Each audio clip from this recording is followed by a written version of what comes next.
Čau, Sandriņ! Čau! Man ir prieks būt šeit, Rīgā, tavā skaistajā studijā un parunāt par rapšiem. Varbūt ne par šo sezonu, bet par iepriekšējo sezonu. Mēs visas Kandagras komanda esam bijuši kompetenci centrā, mūsu brīnišķīgajā kompetenci centrā, kur mēs varam redzēt daudz un dažādas atklāsmes, daudz un dažādas veiksmes un arī varbūt pat neveiksmes, kas zemniekiem ir ļoti dārgas pašiem savos laukos redzēt. Un tāpēc es gribu šodien parunāt par rapšiem ar tevi. Es ceru, ka tu pēc tam padalīsies ar mani informācijā, ko tu esi sagatavojis un kas ir noticies kompetenci centrā iepriekšējā sezonā.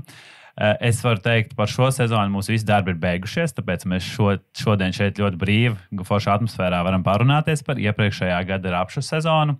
Un, ja mēs atskatāmies rapšu iepriekšējā sezonā, ko es varu no sevis pateikt, un arī redzot kompetenci centrā, kā mums tur viss notikās, var teikt, ka rapsim nebija viegla dzīve pagājušajā sezonā.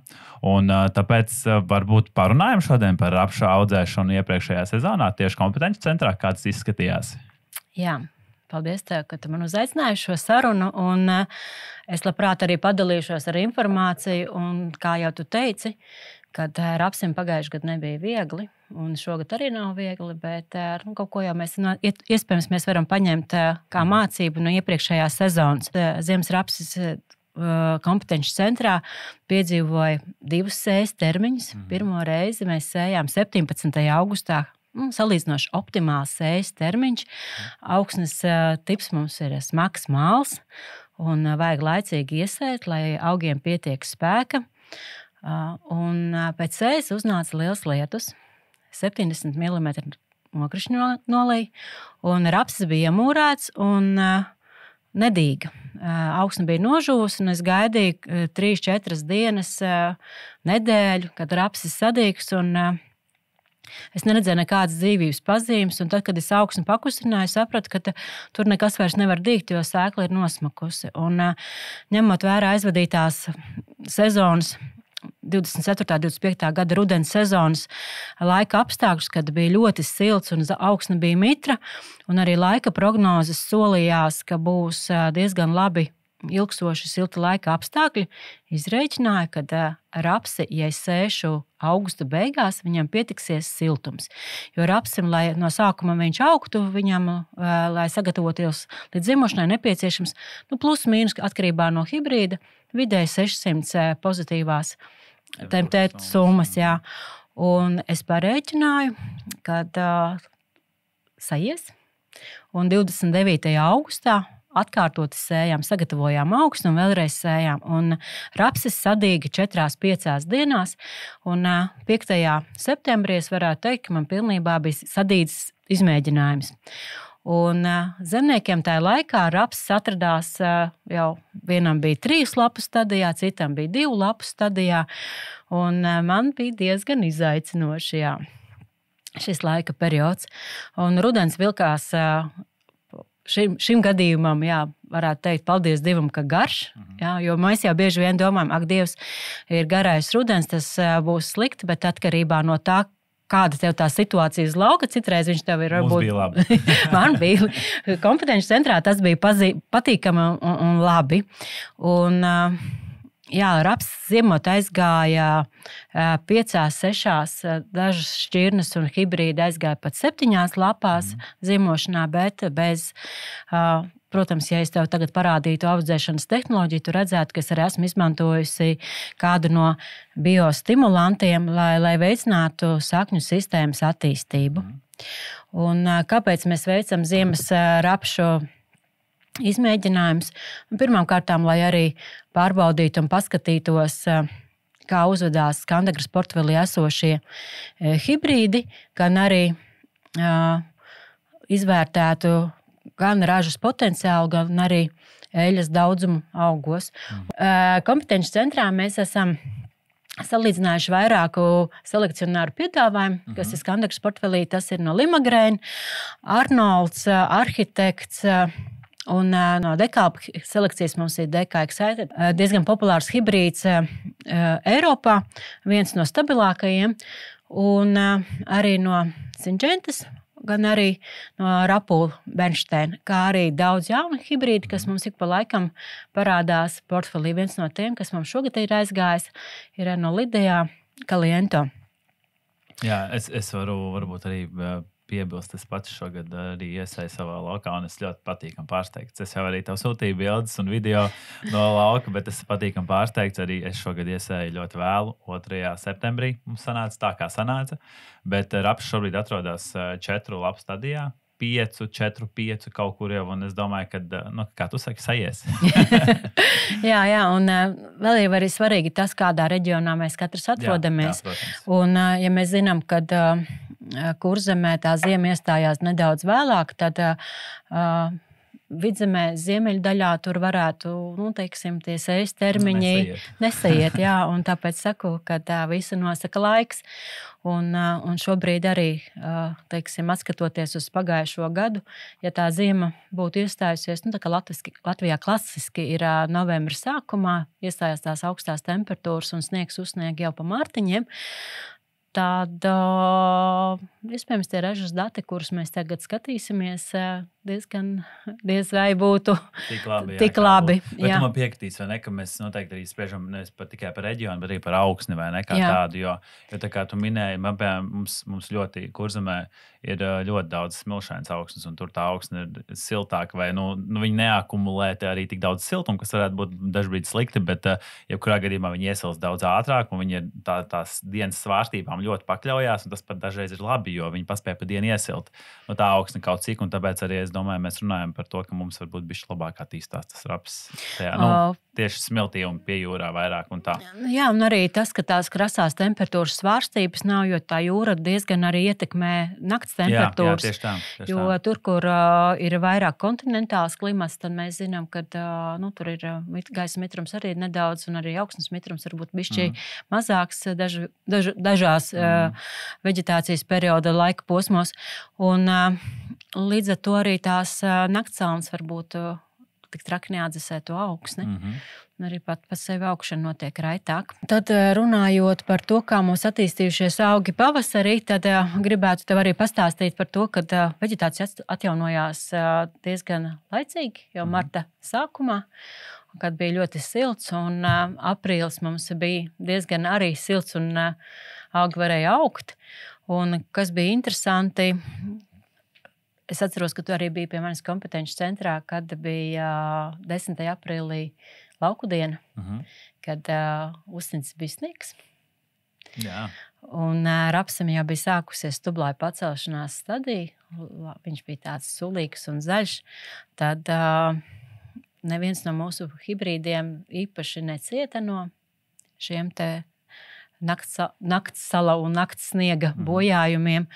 Bet mums bija tāds viens interesants izmēģinājums, gan jau, ka tu redzēji, kad mums atsevišķi bija 2 šķirnēm, gan Limagrain arhitektam, gan Dekalba Excitedam bija vēl papildus varianti, kur sēkla pirms sējas bija apstrādāta ar augšanas stimulātoru Inobrasika. Jā, un tad tieši šajā brīdī varēja vislabāk redzēt, kad ar inokulantu apstrādātās augi, kas bija izauguši no šīm sēklām, labāk pārcieta šos stresa apstākļus, tās zemās temperatūras.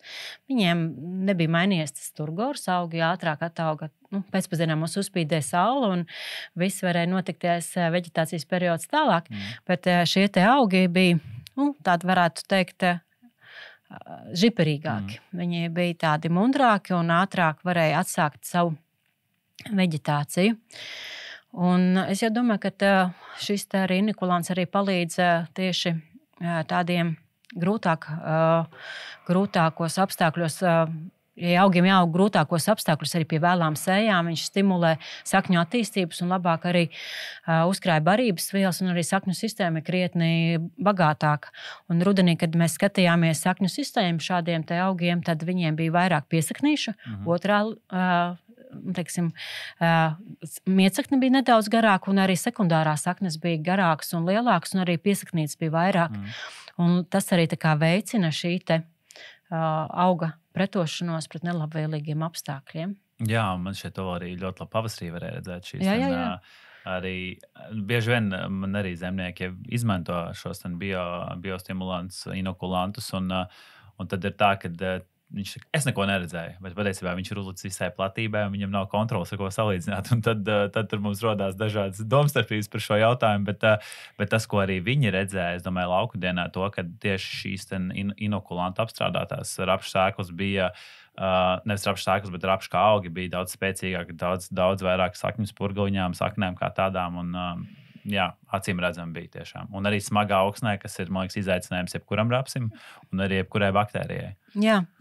Un šie es vairāk teiktu, ka viņi ir palīgi mums, un mums jau ir jāsaprot, jāmāk arī pareizajā laikā, pareizajā brīdī novērtēt to savu situāciju un pieņemt lēmumu lietot vai nelietot. Ja? Un ja mēs redzam, ka pēdējie gadi mums ir bijuši diezgan smagi augiem, tad ir jālieto. Viņš man šķiet ir ļoti draudzīgs cenās un izmaksās, un pret tā ieguvumu, kas arī, es ceru, ka tu pastāstīsi arī vēlāk par pieaugumu, gan eļas, gan ražas, un man šķiet, ka tas ir tiešām jādara. Ja mēs runājam par to, kā veidojās raža, tad zināms, ka maijs jau nebija tas no skaistākajiem mēnešiem rapšu augšanai. Varbūt augt viņa auga, bet naktssalnas bija ziedēšanas laikā, un bija ziedēšanas laikā arī diezgan liels nokrišņu daudzums, un praktiski rapsi ziedēja tad, kad bija viens no lielākajiem augstumiem arī. Un, ko es tā kā novēroju kompetenci centrā, tad mums ir hibrīds, sakņu augoņu noturīgais no limagrēnas skorpions, tas sāka ziedēt pats pirmais, un viņam bija vismazāk ziedu bojājumi salnu periodā, un no Lidijā kompānijas Kaliento, ko es iepriekš minēju, tas ziedēja pats pēdējais, kādu 7 līdz 10 dienas vēlāk pilnzieds sākās, un tad arī tās naktssalnas bija beigušās, un arī šajā brīdī varēja redzēt, ka bija mazāk tie salnu bojājumi. Bet pārējām šķirnēm arī varēja novērot, kādai bija bišķi vairāk, kādai nedaudz mazāk tie bojājumi, bet būtisks bojājums mūsu, teiksim, piedāvājumā esošie hibrīdi necieta, bet ko es zinu, kad limagrēna selekcijas rapsis pavasarī ātrāk stiepjas uz augšu, arī tendence ātrāk ziedēt. Tad, ja mums ir iespēja sēt laukos, ja ir iespēja izvēlēties, varbūt nesējam tādās kūdrainās platībās, kur ir tāda tendence augstam gaisam sakrāties nakts periodā, lai bojātu. Bet būtībā rapsim ir tendence sevi atražot, un tas kompensējās, neveidojās tik ļoti lieli bojājumi. Tad skatīsimies, kas notiekās mums ar ražas datiem. Tad redzam kompetenci centrā vidējā raža šajā sezonā 24-25 mums ir bijusi 3,16 tonnas no hektāra. Es domāju, ka tie ir diezgan labi radītāji, ja ņem vērā, ka ražošanas laukos mums šogad ir bijuši 2,80, 2,90 tonnas no hektāra. Kā tev, tavā reģionā? Zini, vispār diezgan dažādi. Zemes ražas šogad, es teiktu, ka nav tik izplatīts kā parasti, jo varbūt mums dēļ tā klimata, ka mums ir bijis siltāks, varbūt no rudens viņš spēcīgāk attīstīs un labāk sagatavojas jau jaunajai ražai sevi. Bet idejiski, jā, no kādām 2,8 varbūt zemākais slieksnis līdz pat 5+ tonnām ir no labiem laukiem, bet šeit ir arī jābūt godīgiem pret sevi. Labākie lauki ir tie, kur nekad rapsis nav bijis, vai rapsis ir bijis pirms 11 gadiem, un sliktākie lauki tie, kur rapsim ir tikai 2 un 3 gadi starpā. Bet jā, visbiežākā slimība ir visvairāk, ko es pats konstatēju, ir verticilārā vīte, kas šogad ļoti daudz sabojājusi laukus bija. Vienkārši priekšlaicīgi nogatavojās, un tur bija arī zemākās ražas. Jā, un tas ir arī tas, ka mums ir bieži vien arī tā augstsakas, teiksim, neievērošana. Mēs paši arī sagrēkojam un veicinam gan slimību, gan kaitēkļu attīstību noteiktā reģionā, un līdz ar to mums tās ražas ir kritušas. Kaut gan mēs zinām arī, ka tas ražas potenciāls var būt arī augstāks. Bet atgriežoties pie izmēģinājumu, Tad gribu teikt, ka mūsu audzēšanas tehnoloģijā varbūt, kad mēs nestrādājām ar pašām augstākajām mēslošanas normām, jo mūsu, mēs gribam parādīt labāko, kas ir, bet tai pašā laikā mēs gribam parādīt arī, ko tā šķirne, cik viņu plastiski uz mēslošanas fonu ir. Un mūsu gadījumā mēs esam izmantojuši slāpekli 135 kg slāpekļa tīrvielā. Un tas tāds zināmā mērā ir izaicinājums rapsim, un mēs varam arī novērtot to N-flex, ko mēs zinām, ka slāpekļa fleksibls, kad var izmantot visu augstnē esošo slāpekli. Un tad mēs redzam, ka, pieņemsim, šķirne Arnold mums ir iedevusi 3,11 tonnas no hektāra pie šī te audzēšanas fona. Arhitektam ir 2,79, Excited, kas skaitās N-flex tipa šķirne, tipa hibrīds, tāda raža ir bijusi 3,2 tonnas no hektāras. Savukārt Sequels, kas ir puspundurs, ir nedaudz zemāko ražu, ir iedevis 3,17.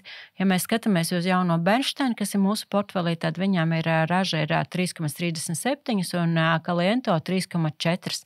Tad mēs redzam, ka šajā brīdī, kad augstas tās ražas vidēji, pie šāda te zema slāpekļa nodrošinājuma. Iespējams, ka lietot augstākas tās slāpekļa devas, mēs varētu iegūt augstāku ražas potenciālu.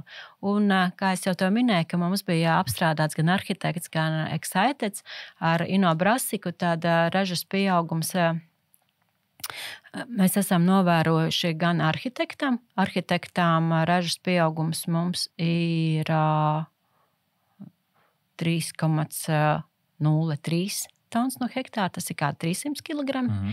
Un Excitedām mums ir, ja mums bija 3,2 tonnas bez apstrādes, tad ir 3,4, tā kā arī 200 kg, 240 kg ir nākuši klāt.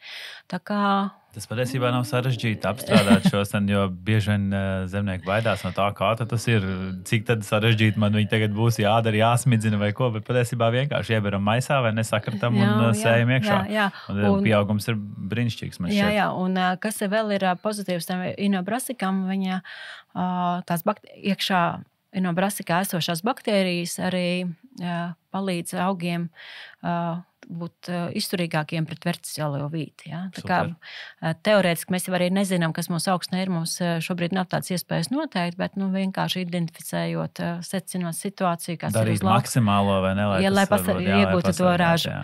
Un otrs faktors, pēc kā mēs rēķinām un skatāmies ražas iznākumu, tā ir eļļa. Un eļu mēs skatāmies arī pie 8% mitrumu, kas ir tā kā nodot pie ražas nodošanas.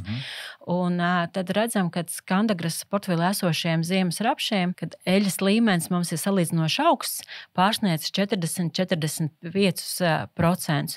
Ja mēs pēc ražas datiem redzam, ka DKX Sequelam ir nedaudz zemāka eļa, tie 41,5% šajā izmēģinājumā, bet gribu minēt, ka Sequelam šie laika apstākļi, šie augšanas apstākļi nebija labvēlīgi, jo Sequels jāsēj salīdzinoši ir agri, un es domāju, ka viņām pietrūkās vienkārši tā jauda un tas spēks. Un, ja mēs salīdzinām pa šķirnēm, salīdzinām pa hibrīdiem, tad Arnoldam ir 44%, Excitedam 45% eļas, Bernsteinam ar 45%, Caliento arī augsts eļas saturs, un, ja mēs salīdzinām to, kuram bija pielikts InnoBrasika, tad eļļa mums ir paaugstinājusies, Arhitektam ir 43,5, bez InnoBrasikas ir 43. Tā kā tas pusprocents bieži vien var nostrādāt par labu tavam ienākumam. Jā, un ja mēs runājam par to, kā pareizi izvēlēties ziemas rapsi savai saimniecībai, tad, protams, vienmēr ir jāskatās no lokācijas. Jo parasti tā, kā mēs tikko arī ar teviem spriedām, kad Kurzemes pusē ir vieglākas augsnes, augi labāk attīstās, un arī jāskatās arī uz sējas termiņiem. Un izvēloties ziemas rapšu sējai, tad ir jāskatās, kā tu vari iesēt, kāda tev ir augsne, kā tu esi domājis, kādu augsnes apstrādi veikt pirms rapšu sējas, un vai tu varēsi paspēt izdarīt visu laicīgi. Ja? Rapša optimālajos sēju termiņos, kas mums ir, principā, ir augusta vidus. Ja? Ir 2. dekāde un 3. dekādes, teiksim, vidus, kad varētu tā kā finišēt. Bet, arī jāskatās uz laika periodu, kurā brīdī, kad mēs to, teiksim, kāds būs tas nākamais etaps, jā, kāds prognozējumie tie laika apstākļi ir. Nu jā. Tā tas ir. Es viennozīmīgi to varu piekrist. Tā tas ir. Un man šķiet, ka šie daudzi, šie ir zināmie faktori, ko mēs varam ietekmēt. Un ir arī noteikti tikpat daudz, vai pat vēl vairāk nezināmā faktori, kur mums ir jācer, ka tas tā notiks. Tā kā visas ziemas, visi kailso, viss, kas tam līdzīgi tur, jā. Jā, protams, mums ir bijuši arī gadījumi, kad iepriekšējos gadus ir Ziemeļa Latvijā ir izsalis rapsis, bet vai tāpēc mēs nesējam, jā, mēs vienmēr ceram uz to labāko. Un tāpēc viss ir jāizdara laicīgi un viss ir jāizdara secīgi, lai rapsim būtu labvēlīga ziemošanas.